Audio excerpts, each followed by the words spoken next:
دوستوں 21 جون ہے، ہفتے کا دن ہے اور ہمارا آج کا موضوع یا آج کے موضوعات ہیں کہ شدت کے ساتھ جاری ایران اسرائیل جنگ، ڈونلڈ ٹرمپ کے لیے پاکستان کی حکومت کی طرف سے نوبیل انعام کی تجویز، اور بنگلہ دیش، چین اور پاکستان کے درمیان ترقی اور تعاون کے لیے ایک نئے میکانزم کے قیام پر آمادگی۔ اب جو آخری نقطہ ہے وہ یہ ہے کہ بنگلہ دیش، پاکستان اور ایران تینوں چین کے روایتی اتحادی اور بزنس پارٹنر رہے ہیں، اور ایک طرف جبکہ ایران کے خلاف اسرائیل نے جنگ چھیڑ رکھی ہے، امریکہ بھی اس میں کودنے کے لیے تیاری کر رہا ہے، چین اپنے باقی اتحادیوں کے ساتھ تعلقات کو مزید مستحکم کرنے کی کوشش کر رہا ہے، کیونکہ آپ کو معلوم ہے کہ بنگلہ دیش میں بھی گزشتہ سال حکومت کی تبدیلی ہوئی، تو اس کے بعد سے پھر مسلسل چین کی کوشش ہے کہ ڈھاکہ کے ساتھ تعلقات بڑھائے جائیں۔ سب سے پہلے بات ہو جائے کہ ڈونلڈ ٹرمپ کے لیے امن کا نوبل انعام۔ اب آپ نے سنا ہوگا کہ جب عمران خان اقتدار میں تھے اور اس وقت ڈونلڈ ٹرمپ چونکہ 2020 میں عمران خان اور ان کے درمیان ملاقاتیں بھی ہوئی تھی، اسی کانٹیکس میں رانا ثناء اللہ، عظمہ بخاری، مریم نواز، مریم اورنگزیب، یہ تمام لوگ جس انداز میں ڈونلڈ ٹرمپ کا ذکر کرتے تھے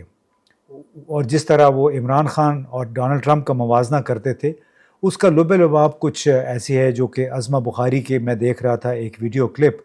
اس میں انہوں نے یہ کہا کہ ڈونلڈ ٹرمپ عمران خان ثانی ہے، گالم گلوچ، بدتمیزی، جلاؤ گھیراؤ کو فروغ دیتا ہے، ٹرمپ نے بھی قوم کو تقسیم کر دیا اور اس کے آنے سے سیاست کا بھٹا بیٹھ گیا، اور آج یہی حکومت، میں کہہ رہا ہوں آج یہی حکومت اسی ڈونلڈ ٹرمپ کے لیے جناب امن کے نوبل انعام کی مہم چلا رہی ہے۔ یعنی منافقت کی بھی کوئی حد ہوتی ہے، یہاں پہ یہ سب حدیں پار کر گئے ہیں، اور اس کی وجہ سے ملک سے باہر، خاص طور پہ ہمارے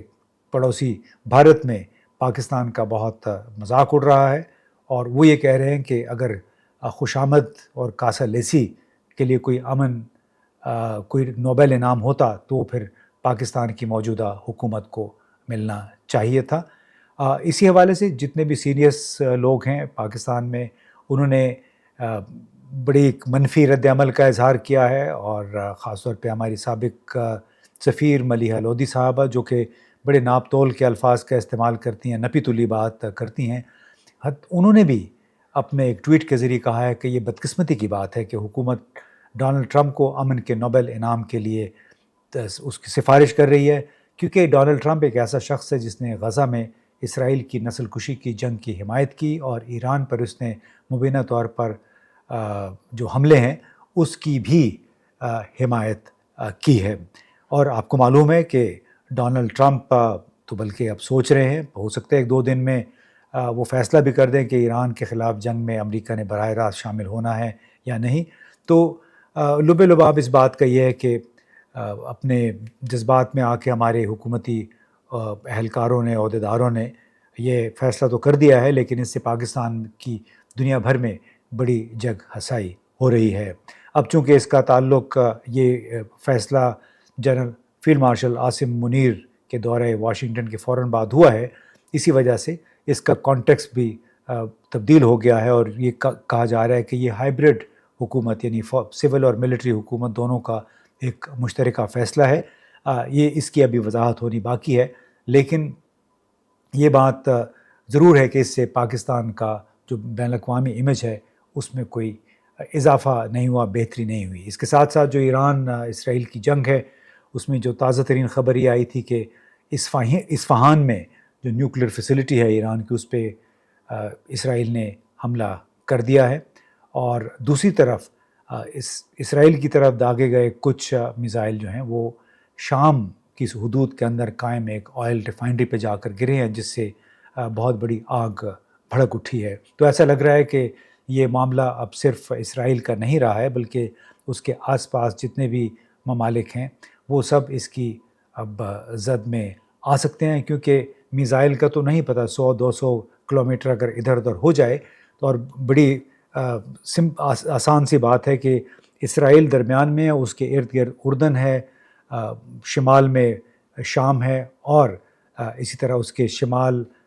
مشرق میں پھر لبنان ہے. تو اگر کوئی میزائل اپنے رستے سے، ٹریجیکٹری سے ہٹ جاتا ہے تو ان میں سے کسی ایک ملک میں بھی جا سکتا ہے، اپنے ہدف سے آگے جا کے گر سکتا ہے. تو اس کا یہ مطلب ہے کہ ان تمام ممالک میں جتنے بھی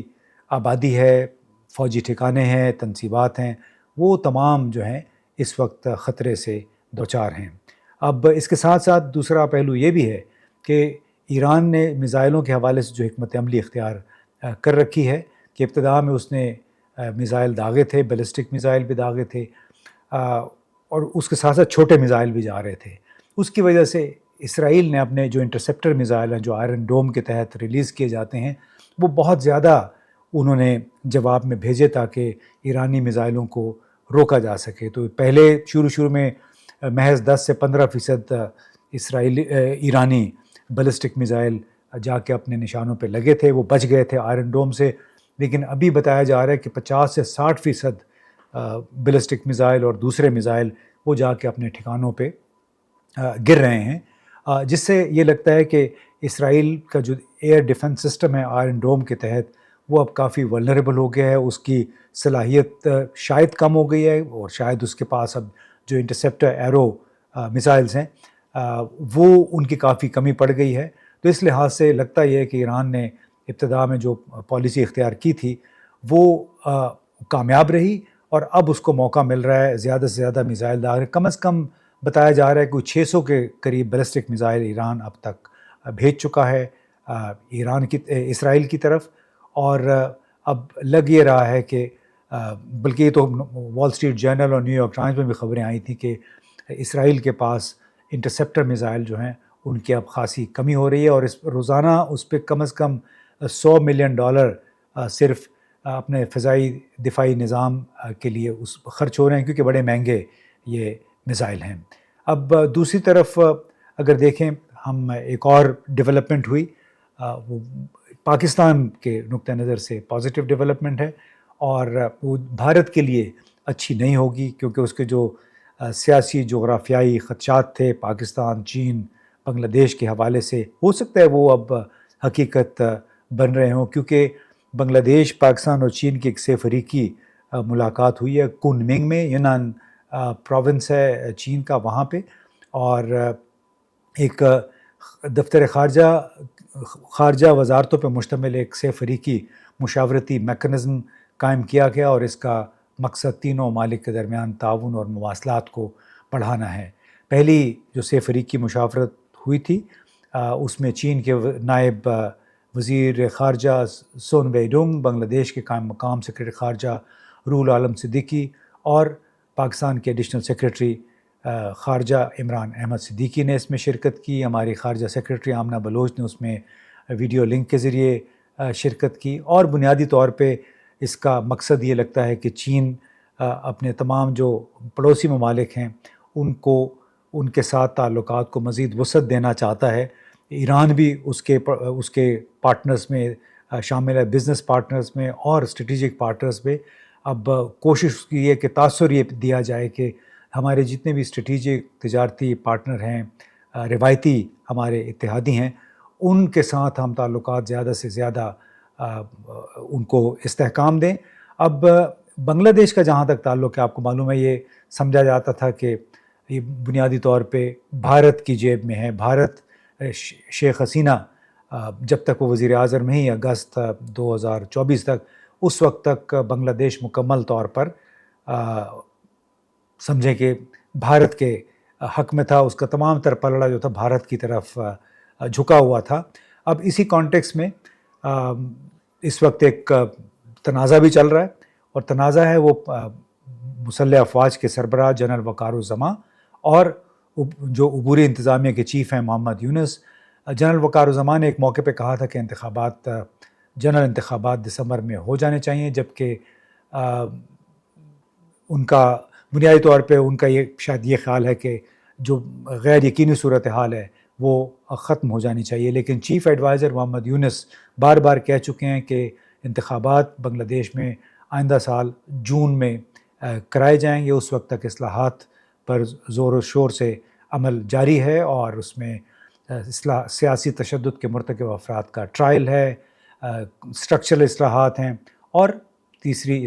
ترجیح جو ہے وہ ظاہر انتخابات ہیں, آزادانہ فری اینڈ فیئر الیکشنز. اور اس کے ساتھ ساتھ ایک اور اس کی وجہ سے بنیادی طور پہ آرمی چیف, مسلح افواج اور جو سول انتظامیہ ہے اس کے درمیان اس وقت کافی کشمکش معلوم دکھائی دے رہی ہے. لیکن دوسری طرف بنگلہ دیش نیشنل پارٹی جو ہے یا نیشنلسٹ پارٹی ہے, اس کی قائمہ کمیٹی کے رکن امیر خسرو بار بار کہہ چکے ہیں کہ انتخابات کو ہمیں وقت پہ کروانا چاہیے. آج نوجوانوں کا سونامی ہے, وہ جمہوریت اور انتخابات کے حق میں اپنا واضح پیغام دے رہے ہیں. اصلاحات یا جاری عدالتی کارروائی کے بہانے انتخابی روڈ میپ میں تاخیر کی کوئی گنجائش نہیں ہے. اس پارٹی کے رہنما طارق رحمان جو کہ سابق وزیر اعظم بیگم خالدہ ضیاء کے بیٹے ہیں, انہوں نے بھی ڈھاکہ میں ایک اجلاس کے دوران اس کے بعد سے کئی مواقع پہ کہا, بلکہ ایک جلسے میں انہوں نے بڑی دلچسپ بات کہی کہ نہ دلی نہ پنڈی اور نہ کوئی اور ملک, پہلے بنگلہ دیش. تو انہوں نے اپنے کئی لاکھ افراد کے جلسے سے خطاب میں یہ کہا, اور اس کا بنیادی اشارہ جو انہوں نے کیا وہ یہ تھا کہ پہلے یہ سمجھا جاتا تھا کہ بنگلہ دیش مکمل طور پہ بھارت کے قبضے میں ہے شیخ حسینہ کے زمانے میں, جبکہ پنڈی کا حوالہ انہوں نے اس لیے دیا کہ اگست 2024 کے بعد سے ڈھاکہ اور اسلام آباد کے درمیان یا راولپنڈی کے درمیان تعلقات میں خاصی گرمجوشی دیکھنے میں آئی, اور لوگوں نے یہ کہنا شروع کر دیا کہ بنگلہ دیش کی موجودہ حکومت دراصل پاکستان کی نمائندگی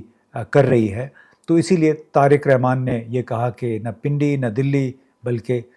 بنگلہ دیش. اب آپ کو معلوم ہے کہ پاکستان اور بنگلہ دیش کے درمیان جو بحری جہازوں کے ذریعے تجارت ہے وہ بھی کھل چکی ہے, اور یہ کہا جا رہا تھا کہ جو بنگلہ دیش میں تبدیلی آئی وہ پاکستان کی وجہ سے آئی, لیکن اس جو پاکستانیوں کو تو وہاں تک رسائی بھی حاصل نہیں تھی, اور چین البتہ مختلف پروجیکٹس کے ذریعے بنگلہ دیش میں موجود تھا. لیکن اب بڑے شد و مت کے ساتھ چین کی کوشش ہے کہ بنگلہ دیش میں اس کے جو مفادات ہیں سیاسی اقتصادی ان کو سیکیور کیا جائے, اور اسی طرح پاکستان کو بھی اس